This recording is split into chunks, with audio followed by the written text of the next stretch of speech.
Hello বন্ধুরা, আমি অনিন্দিতা। নতুন একটা ব্লগে তোমাদের সবাইকে স্বাগত। ও তো কথা বাজে, ও তো অতি বড়।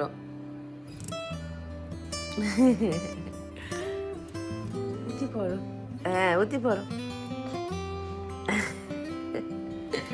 ও তো গুড মর্নিং মাম্মা। অতি বড়, অতি বড় সোনামা।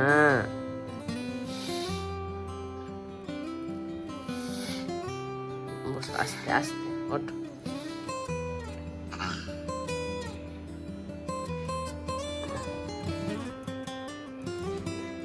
কি জল খাবে? জল খাবে?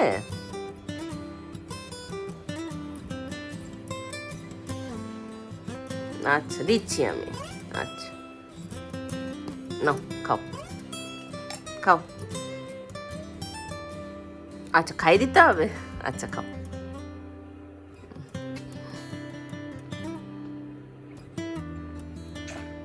এত খাও, এত খাও। কি চাই? কি কাপটা দেখাচ্ছে না মাম্মা? এতে চা তো হয়ে গেছে খাওয়া, আর কাপটা নেন। তো ফাইনালি আমার শ্যাম্পু ট্যাম্পু হয়ে গেছে। রান্না বান্না তো আজকে আর করিনি, এই জন্য আর রেকর্ড করিনি।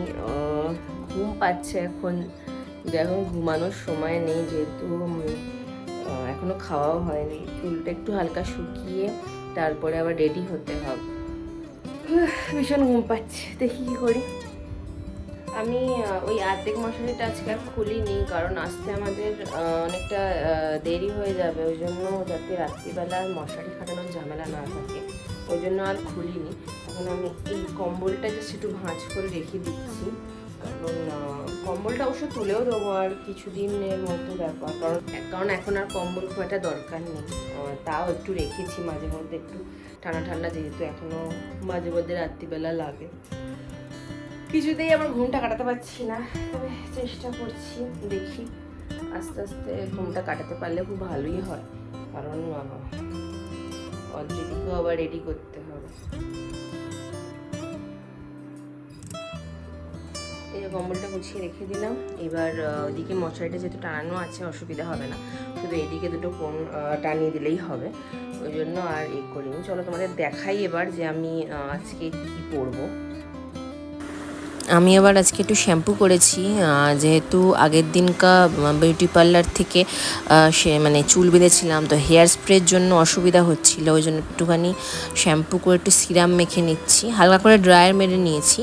রাত্রির বেলা নিজেই হালকা করে একটা হেয়ার স্টাইল করবো, আজকে আর পার্লার টার্লার যাবো না, ওই জন্য একটু সিরাম মেখে নিলে না চুলটা ফ্রিজি কম হয়, মানে আর কি ভালো লাগে আর কি যে কোনো হেয়ার স্টাইল। তো আজকে আমি এই গাউনটা পরবো। এটা অ্যাকচুয়ালি আমি দেখাচ্ছি এটা কেমন, আশা করছি দেখতে পাচ্ছ। এটা পরলে আরও ভালো করে বুঝতে পারবে। এটা আমি আমার বোনের বিয়েতে পরেছিলাম, তারপর একবারও পরা হয়নি, তো আজকে এটা পরবো আমি।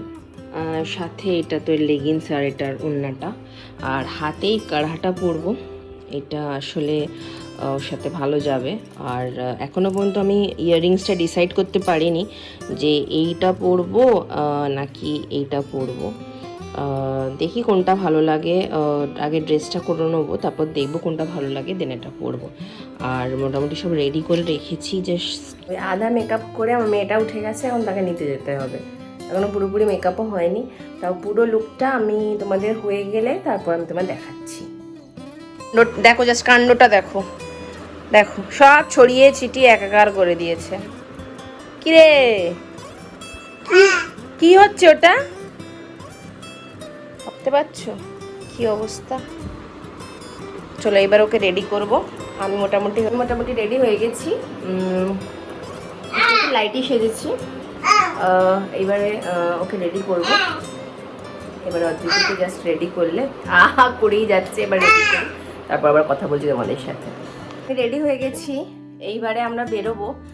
অদিতি ওদিকে নিচ্ছে, অদিতি জামাটা আমি চেঞ্জ করে দিয়েছি, সবাই বলছিল ভালো লাগছিল না ওই জন্য। তো আমি একদম রেডি হয়ে গেছি, এবারে আমরা বেরোবো। চলো বেরিয়ে তারপর কথা বলছি। তো ফাইনালি আমরা বেরিয়ে পড়েছি। একদম এই যে দেখো ওকে, এই যে এখানে দেখো, এখানে আমাদের অনেক কেউ আছে। আচ্ছা পেছনে প্রদীপ আছে, প্রদীপ হাই বলে দাও। হাই। আর এখানে রবি আছে। হ্যালো। তো আমরা যাচ্ছি এখন, একটু জাস্ট আগে বেরিয়েছি আমরা পাটুলি ক্রস করছি, আবার গিয়ে তোমাদের সাথে কথা বলছি। আমরা চলে এসেছি, এসে আমি স্টার্টার খাচ্ছি। আমরা স্টার্টার অলরেডি শুরু করে দিয়েছি। এখানে যে অদিতির বাবা নিয়ে এসছে আরও খাওয়ার জন্য। তো এখনো অনেকটাই ফাঁকা আছে, যেহেতু এখন আমরা তাড়াতাড়ি চলে এসেছি ওই জন্য। হ্যাঁ ঠিক আছে, হ্যাঁ ঠিক আছে।